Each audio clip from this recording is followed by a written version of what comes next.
Paper হয়, এইটো black paper গুড়িটো দিছোঁ আমি। এইটো দিলে অলপ জ্বলা জ্বলাও হ'ব, বস্তুটো ভালো আৰু ব্লেক পেপাৰটো বহুতে ভাল পেটৰ কাৰণে।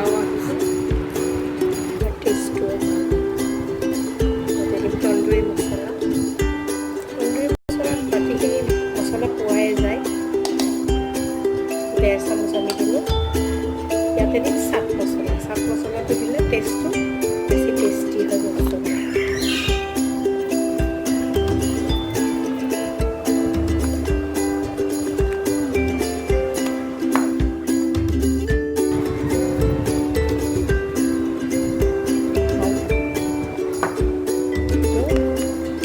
কস্তুৰী মেথি বুলি কয়, সেইটো দিলে টেষ্টটো খুবেই সোৱাদ আহে, বহুত ভাল লাগে খাই।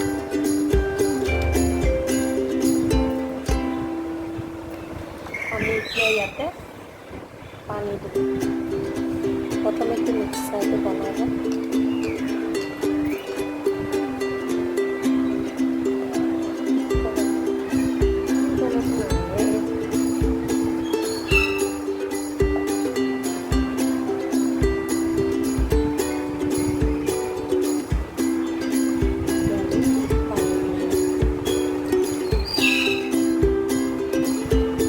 এইটো আপুনি অভেনতো বনাব পাৰে। যদি অভেনত বনায়, এইখিনি দিওঁতে আপুনি কি কৰিব লাগিব, ইয়াতে অকণমান ৰিফাইন দি ল'ব লাগিব।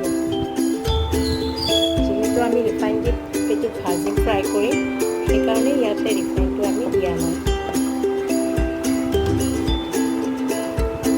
আৰু মই আদা নহৰু পেষ্টত ৰঙা ৰঙা জলকীয়া দিছিলোঁ বেছি, সেইকাৰণে ইয়াতে জলকীয়া দিয়া নাই, এড কৰা নাই। আপুনি জলকীয়া দিব পাৰে।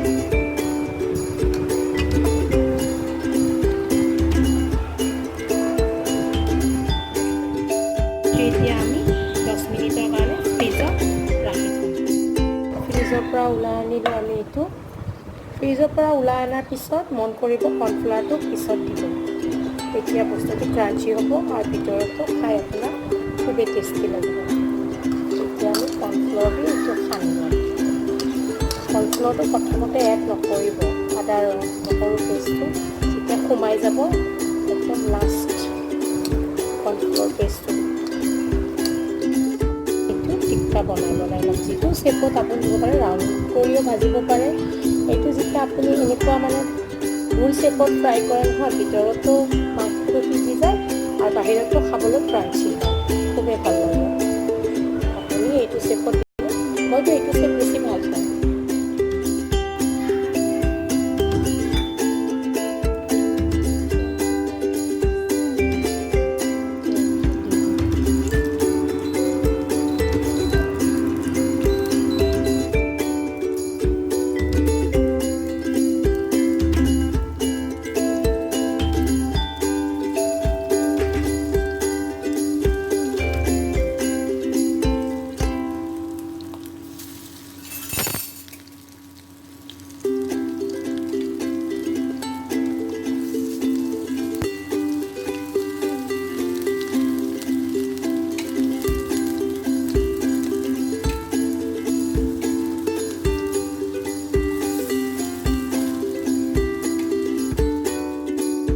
এতিয়া আমি এইকেইটা ওলোটাই দিছোঁ। কালাৰটো দেখিছে আপোনালোকে, পূৰা বাদামী কালাৰ আহিছে, ধুনীয়া।